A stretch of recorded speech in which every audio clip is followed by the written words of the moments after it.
911 operator, what's your emergency? 911 operator, what's your emergency? The night in the suburbs has a deceptive rhythm. It is a symphony of mundane sounds, the hum of a distant refrigerator, the ticking of a grandfather clock, and the occasional groan of a house settling into its foundation. For Ruth Price, an 80-year-old woman living alone in a modest apartment, these sounds were the background noise of a peaceful, if solitary, existence. Her home was a sanctuary of memory, filled with porcelain trinkets, lace doilies, and the scent of lavender and old paper. But on this particular evening, the rhythm of the night shifted into something jagged and wrong. It began with a feeling, the prickling sensation of being watched. Ruth was standing in her kitchen, the tiles cold beneath her feet. As she reached for a glass of water, her eyes drifted toward the window overlooking the backyard. The moon was a pale sliver, casting long, skeletal shadows across the lawn. And there, standing perfectly still near the edge of the porch, was a silhouette. It wasn't a bush or a trick of the light. It was a person, tall and motionless, staring directly through the glass at her. Terror, cold and sharp, flooded her chest. Ruth wasn't a fast woman, but the adrenaline of survival gave her a sudden, desperate strength. She didn't scream yet. She knew the intruder was watching her every move. She moved to the back door, her hands shaking so violently she could barely grip the wood. She grabbed a heavy kitchen chair and dragged it across the floor, the screech of wood on linoleum sounding like a dying animal in the quiet apartment. She jammed the top of the chair under the doorknob, praying the old wood would hold against a determined force. She retreated into the hallway, her breath coming in ragged gasps. The apartment that had felt like a warm cocoon moments ago was now a labyrinth of shadows. She reached for the wall-mounted telephone, her fingers fumbling with the cord. She dialed 911, the mechanical clicks of the buttons echoing in the narrow space. 911, what is your emergency? A calm female voice asked. There's a man outside my window, Ruth whispered, her voice cracking. He's looking at me. Please, you have to hurry. I'm an old woman. I'm all alone. The dispatcher tried to keep her talking, trying to gather information, but Ruth could barely hear her over the pounding of her own heart. She stared back toward the kitchen, toward the darkness. The sound that followed was a violent eruption. It wasn't the door being forced. It was the sudden, crystalline shatter of the kitchen window.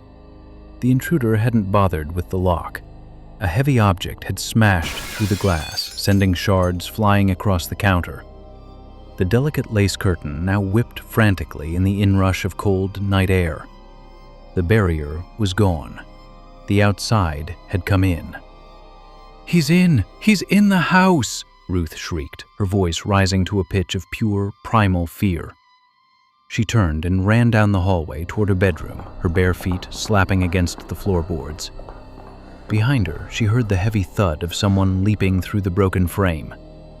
There was no dialogue from the intruder, no demands, just the heavy, rhythmic sound of boots on the floor and the clatter of a flipped table as he moved through the kitchen with terrifying efficiency. In the struggle that followed, the telephone was knocked from Ruth's hand. It hit the floor with a dull thud, the receiver spinning away from the base. The line remained open, a digital ear recording the end of a life. The dispatcher's voice could be heard faintly, pleading for Ruth to stay on the line, but Ruth was no longer at the phone. One of Ruth's cherished figurines, a small blue bird, was knocked from a side table during the scuffle. It shattered into 100 pieces, a tiny casualty of the violence. The intruder's breathing was heavy, a wet, guttural sound that filled the narrow space. Ruth fought with everything she had, her nails scratching at the air, her voice failing her as the air was forced from her lungs. She lost her footing. One of her slippers slid off, left behind in the center of the hallway like a discarded shell. The intruder dragged her toward the darkness of the back room. The sounds recorded by the 911 operator became increasingly visceral. The thumping of weight against the walls, the tearing of fabric, and then a series of sharp, rhythmic impacts. The house itself seemed to absorb the violence. The walls, which had seen years of birthdays and quiet evenings, were now marked by the struggle. Ruth's strength was fading. The adrenaline was spent, replaced by a cold, numbing realization. The dispatcher kept calling her name. "Ruth? Ruth, are you there? Help is on the way." But the help was miles away, navigating quiet streets while the tragedy reached its crescendo. The struggle moved into the bedroom. The floral dresses Ruth had picked out for church flickered in the dim light as the closet door was bumped. Everything in the room was a testament to the person Ruth was, neat, orderly, and gentle. The intruder was the antithesis of this order, a chaotic force that didn't belong in this world of lace and lavender. The lamp on her nightstand was knocked over, its yellow light spilling across the floor at an angle, illuminating the dust motes dancing in the air. The water she had poured for herself earlier was now a dark stain on the rug. The silence began to return, but it wasn't the peaceful silence from before. It was the heavy, suffocating silence of a room where the life had been sucked out. In the living room, the clock continued to tick, oblivious to the fact that its owner would never wind it again. The mechanical heart of the home kept beating, while the human one stopped. The intruder stood for a moment in the shadows, his silhouette merging with the darkness of the hallway, before he vanished back through the broken window. At the dispatch center, the woman who had been trying to save Ruth finally went silent. She looked at the flat line of the audio waveform on her screen. There were no more screams, no more thumping, just the faint, distant sound of a siren getting closer. A sound that for Ruth Price was now meaningless. The line was disconnected, leaving only the hum of the electronics in the dark room.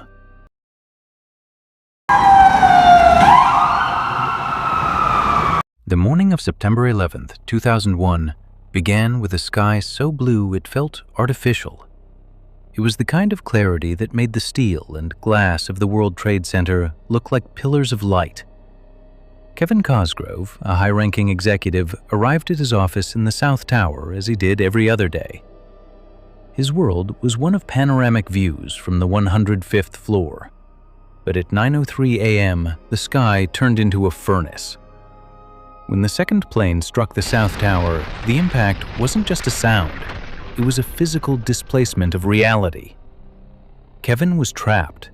The elevators were gone, the stairwells were filled with jet fuel, and the ceiling was beginning to surrender to the heat. He reached for his desk phone, a lifeline to a world that was rapidly becoming a memory. 911 emergency, the dispatcher answered. "Yes, my name is Kevin Cosgrove," he said. His voice was remarkably steady. "I'm on the 105th floor of the South Tower. I'm with a group of people. We're in a corner office. The smoke is getting very, very thick."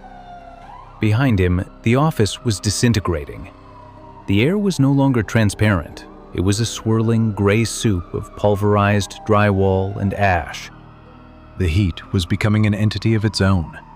It pressed against the walls, making the steel structure groan and pop like a living thing in pain. Kevin described the situation to the dispatcher with a haunting clarity. He wasn't screaming, he was reporting. He told her about the black smoke that was coming up through the floor and the hell that lay just beyond the office door. Every breath was a struggle as the oxygen was being devoured by the inferno several floors below, replaced by a churning wall of black soot and falling debris. Millions of sheets of paper, memos, contracts, letters danced in the updrafts of the fire, looking like confetti at a celebration that had gone horribly wrong. Kevin stayed on the line, his voice finally starting to crack as the structural integrity of the building began to fail. He spoke of his wife, Wendy, and his children. He begged the dispatcher to tell them he loved them. "We're looking in the direction of the Statue of Liberty," Kevin whispered, trying to give the rescue teams a location that no longer mattered. The silence in the office was broken only by the sound of heavy breathing and the distant roar of the fires. The group of people with him had stopped talking. They were simply waiting. The office furniture, once so solid and permanent, now looked like toys in a room that was about to be crushed. The ceiling began to collapse in sections. The mechanical systems of the building, the wires that powered the computers, the pipes that carried the water, were exposed and dying. Kevin told the dispatcher that the floor was getting hot. The very foundation of his world was melting. He was 1,300 feet in the air, but he could feel the ground beneath him losing its grip on the earth. "I know you've got a lot of people in the building," Kevin said, acknowledging the impossible task of the first responders. "But we are at the top. The smoke is really bad." The dispatcher tried to keep him calm, telling him that the fire department was making its way up. It was a lie of mercy. Both of them knew that no one was coming to the 105th floor. The south tower was the first to fall, despite being hit second. It had been weakened more severely by the angle of the impact. Kevin was still talking, still trying to survive, when the floor beneath him suddenly ceased to exist. The sound on the 911 tape changed instantly. It wasn't a roar. It was the sound of a world being torn apart. The scream that Kevin let out in those final seconds was not one of fear, but of a soul witnessing the end of everything. "Oh God!" he cried out, and then the sound of the collapse drowned out his voice. The line didn't go dead immediately. For a few horrifying seconds, the recording captured the sound of the building falling, a thunderous, grinding noise of 1,000,000 tons of steel and concrete returning to the earth. And then there was the silence. Not the silence of a quiet room, but the deafening, hollow silence of a void where a landmark had once stood. At the dispatch center, the woman who had been Kevin's last connection to the world sat in stunned silence. She didn't disconnect the line right away. She listened to the static, to the sound of a city screaming in the distance, and to the flat, mechanical tone of a lost connection. Kevin Cosgrove was gone, but his voice, recorded in the heart of the storm, would remain a permanent testament to the horror of that day.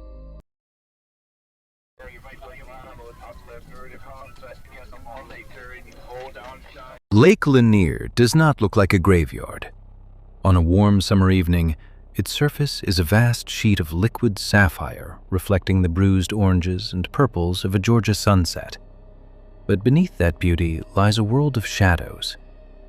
When the Buford Dam was built in the 1950s, the water swallowed entire towns, forests, and cemeteries. The trees didn't die. They were preserved in the cold, anaerobic depths, their branches turning into skeletal claws reaching upward. It is a place where people go to play, but it is also a place that keeps what falls into it. The tragedy began with a sound that didn't belong in a summer paradise. A sudden, sharp splash, followed by a silence that felt heavy and wrong.